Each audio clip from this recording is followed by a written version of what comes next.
Kumusta? Heto na, sisimulan na natin yung paghimay sa mga materyale na binigay mo. Ito yung tungkol sa pagpapanatili ng kultura ng kahusayan sa mga Christian mission teams. Naisip mo na ba minsan na baka yung pinakamalaking hadlang sa misyon, hindi yung nasa labas, kundi yung nasa loob mismo? Yung parang mga bitak sa kultura ng team ninyo? Oo, tama ka dyan. At yun nga ang titingnan natin ngayon, kung paano yung kultura, hindi lang siya basta resulta ng pagsasama. Parang higit pa doon. Oo, isa siyang, kumbaga, estratehikong yaman. May nagsabi pa ngang parang DNA ng team. DNA? Oo. Interesting. So, sisilipin natin yung mga prinsipyo galing sa Biblia, tapos yung mga practical na paraan para mapalago to. Eksakto. Kasi malinaw dun sa mga binasa natin na yung paghubog talaga sa kultura, hindi siya optional eh. Critical siya para sa mission. Hindi lang basta nice to have. Hindi talaga ang focus hindi lang sa kung ano yung ginagawa ng team, kundi sa kung sino sila nagiging habang magkakasama sa paglilingkod. Mahalaga to para sa iyo na nakikinig, lalo na kung parte ka ng ganitong grupo o baka leader ka pa nga. Kasi apektado yung tibay at bunga ng trabaho, di ba? Oo, direktang apektado. Kung healthy yung kultura, mas matibay, mas mabunga. Okay, sige, himayin pa natin to. Ano ba talaga yung ibig sabihin ng excellence o kahusayan dito? Kasi parang hindi siya yung, alam yun, perfect dapat o papuri ng tao. Hindi nga. Ayon sa mga teksto, ang kahusayan dito mas nakatutok sa katapatan sa pangangasiwa. Stewardship, kumbaga. Faithfulness in stewardship. Oo, yung pagiging masigasig sa paggamit ng lahat ng binigay sa'yo. Oras, talento, resources, para sa kanya.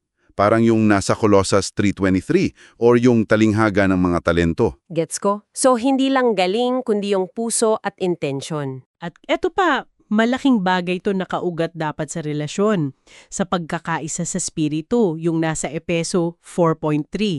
At syempre, yung pag-iibigan na sinasabi sa Juan 13:35. So, mas matimbang pa rin yung character kesa yung skill lang. Oo, bali yun ang pinapahalagahan. May nabanggit ding analogy doon na parang ang ganda yung forge and flame, parang pandayan at apoy daw. Paano yun? Oo, magandang visual yon. Yung forge, yung pandayan, parang simbolo siya ng disiplina, ng structure. Disiplina. Like, malinaw na vision na nakasentro kay Kristo.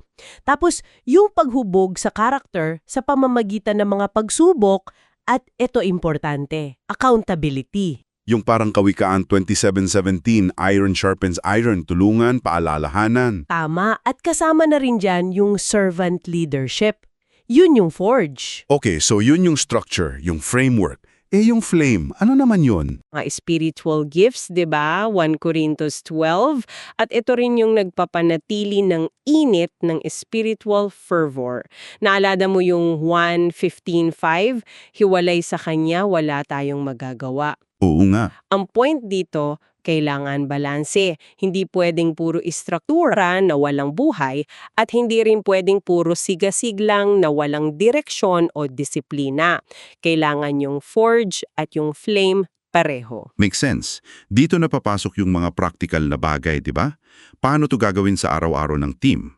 May mga haligi or gawain daw? Oo, meron. Binibigyang diin yung ilang mahalagang gawain, parang mga ritmo ng team, kumbaga. Una, mga regular na gawain or rituals. Hindi ito yung empty rituals, ha? Anong klaseng rituals? Yung mga nakasanayan na may spiritual purpose. Tulad ng regular na team devotion, pag-aaral ng salita, o kaya regular na debriefing. Pagkatapos ng mga ministry activities, ganyan. Oo, nakakatulong to para mahubog yung identity at pagkakaisa. Parang yung sa Gawa 2.42 yung mga unang mananampalataya. Okay, parang anchor points nila. Ano pa? Pangalawa, pagkilala o recognition. Importante to, pero hindi lang yung pagpuri sa nagawa or sa resulta. So anong klaseng pagkilala? Mas sa pagkilala sa karakter, sa katapatan, sa bunga ng espiritu na nakikita sa isa't isa. Yung diwalang Roma 12:10 yung mag-unahan sa pagbibigay dangal. Wow, ang ganda nun. Okay, pangatlo. Pangatlo, patuloy na pagkatuto or learning. Kailangan may kultura na bukas sa feedback. Mahirap yun minsan Oo, pero kailangan bukas sa pag-aamin ng pagkakamali at tinitingnan yan bilang chance para lumago, para ma-refine. Ayon sa Kawikaan 1.5, di ba? Ang marunong nakikinig sa payo. Totoo. Lalo na sa mission field, ang daming unexpected. Okay, ano pa? Pang-apat, pagkukuwento or storytelling. Ito yung sadyang pagbabahagi ng mga testimonya, Testimonya ng ano? kung paano kumilos ang Diyos sa gitna nila, mga kwento ng katapatan niya. Pinapalakas ito yung faith, pinapaalala yung common history at purpose, para yung sa awit 78.4 na ikwento sa susunod na henerasyon. Para hindi makalimutan yung mga ginawa ng Diyos. Okay, gets. May isa pa? Oo, panghuli, malinaw na values at maayos na pagtanggap sa bago. Bale, values alignment at onboarding. Para yung mga bagong sali sa team. Simula pa lang sa simula, malinaw na sa kanila at naisa sa buhay nila yung mga core beliefs at practices ng team. Hindi sila basta nalalaglag lang sa ere. Ang dami pala talagang aspeto nito. So kung ibubuod natin, bakit nga ba sobrang critical ng lahat ng ito? Para sa iyo na nakikinig at para sa misyon mismo. Critical siya kasi yung kulturang ganito, yung may disiplina, forge, at may buhay ng spiritu, flame, nagbubunga siya ng siguro 3 bagay. Ano yung tatlo yun? Una, katatagan, resilience. Kakayahang tumayo kahit mahirap, kahit may persecution o pagsubok.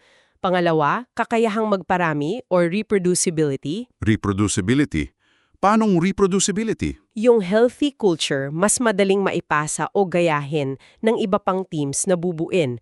Hindi siya nakadepende lang sa isang tao. At pangatlo, at baka ito yung pinakamahalaga, nagiging buhay na patotoo yung team mismo. Yung sinasabi sa Juan 13:35. Eksakto. Sa pamamagitan nito, malalaman ng lahat na kayo'y aking mga alagad kung kayo'y may pag-ibig sa isa't isa.